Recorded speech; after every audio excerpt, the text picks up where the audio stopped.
Cycling के जरिए युवाओं में फिटनेस की जानकारी देने के लिए 73 साल के एक नौजवान निकले। मैं नौजवान इसलिए कह रहा हूँ कि कश्मीर से कन्याकुमारी तक इसी तरह से वे लोगों में जागरूकता जगाने के लिए एक साइकिल रैली भी निकालेंगे। बात हो रही है पद्मश्री डॉक्टर किरण सेठ की, जो कि स्पीक मैके संस्था के नाम पर यहाँ पर साइकिलिंग कर रहे हैं और युवाओं को बताने की कोशिश कर रहे हैं कि साइकिलिंग करना कितना जरूरी है।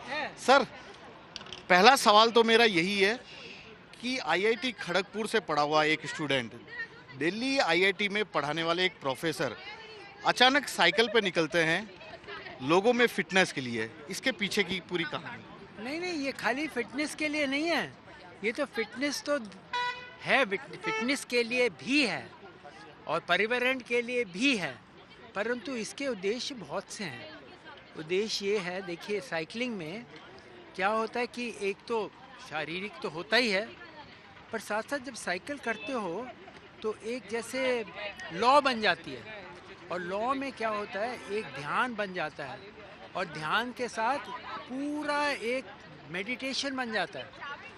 अगर ज़्यादा ट्रैफिक ना हो, अगर ज़्यादा ट्रैफिक हो तो ऐसे ऐसे देखना पड़ता है, पर हर एक बड़े रोड में आप देखोगे यहाँ भी एक सर्विस रोड है, और सर्विस रोड में ज़्यादातर बहुत फ्री होता है, और बड़े रोड्स में लोग बाएं की तरफ बहुत कम जाते हैं। तो आपको एक आराम से आप साइकिल भी कर रहे हैं, ध्यान भी लगा रहे हैं और आनंद में जा रहे हैं। ये आनंद मिल रहा है। एक और सवाल सर, आपकी जो स्पीक मैके ऑर्गेनाइजेशन है, इसका एक बड़ा मकसद ये भी है कि यूथ, खास तौर पर जो यंग जनरेशन है, वो अपने traditional value, traditional art form, music को समझ सकें।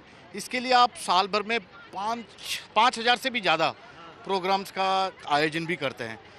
दिल्ली में देखा, अलवर में देखा, यूथ बहुत ज़्यादा जुड़ते नजर आए, और यहाँ पर भी उन लोगों की है डॉक्टर राजीव टाटीवाला, अशोक जैन, दामोदर, अनु, ये सब यूथ है, शिल्पी, सब यूथ है। हाँ, और क्या है कि इसमें हम अपनी शास्त्रीय संगीत, हमारे लोक कलाएं, शास्त्रीय नृत्य, हस्तशिल्प, चलचित्र, योग और ध्यान और वार्ता, ऐसे सारी चीज़ें जुड़ी हुई हैं, और इसके साथ ये भी जुड़ा हुआ है। हर एक देखिए, ये जो सारे हैं जो हमारे जो मैंने अभी बताए हैं, ये अलग अलग रास्ते हैं to top of Mount Everest. तो किसी को लगेगा भाई मुझे हस्तशिल्प में वो रोड लेना है, किसी को लगा मैं शास्त्रीय संगीत के रोड लूँगी। तो ये सारे रोड हम दे रहे हैं बच्चों को, तो जो भी उनको लग जाए लो उधर जाने के लिए। आप जब फॉरेन में थे सर, तब आपने बहुत सारे लोगों को वहाँ देखा था जो अपने Indian art, culture, tradition form के लिए सबसे ज़्यादा उत्साहित है, और यहाँ पर कभी कभी दुख होता है कि शायद हम उससे थोड़ा डिस्टेंस या वहाँ तक नहीं पहुँच पा रहे हैं। वो हमेशा होता है, देखो दूर के ढोल सुहावने होते हैं। क्या होता है कि यहाँ हमें लगता है कि वो बहुत अच्छे हैं, वहाँ लगता है कि हम बहुत अच्छे हैं। तो ये तो नॉर्मल प्रोसीजर, पर अगर हम कोशिश करें, हमने कितनी कोशिश करी है बताइए। अगर हम स्कूल कॉलेज में जाते हैं तो आप देखते हो कि क्या पोजीशन है हमारे हेरिटेज की।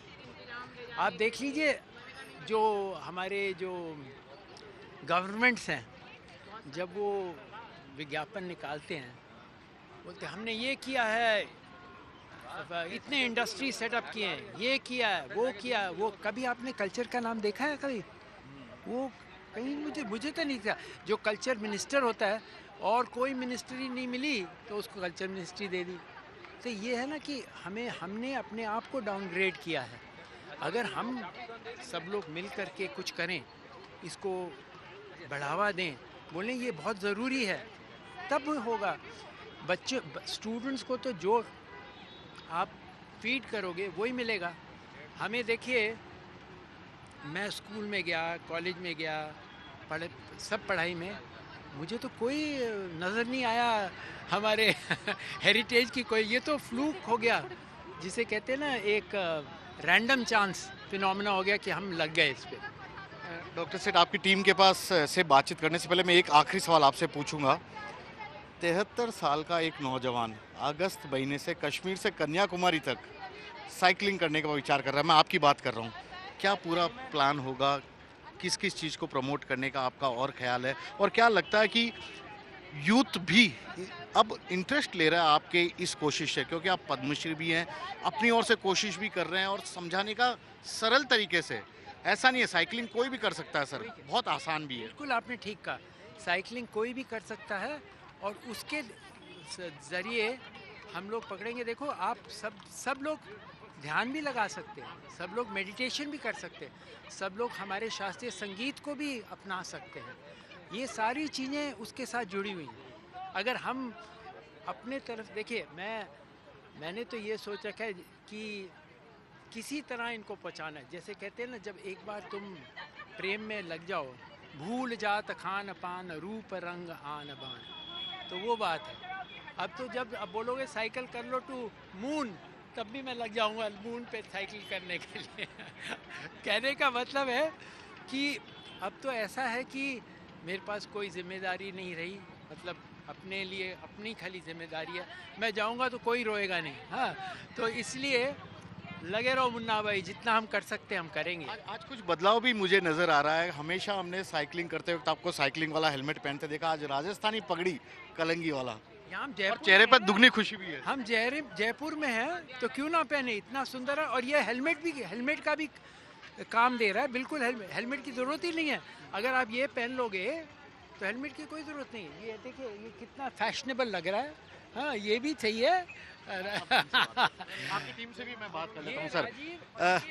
ये है महारथी, सब हैं, पर ये 4 जो हैं ये महारथी हमारे स्पिक में के इन्होंने शुरुआत करी थी। 1, 2 और इसके हस्बैंड ने ये, और बाद में दामोदर भी आया। पर ये लोग ने इस आंदोलन को सचमुच में इन्होंने आगे किया।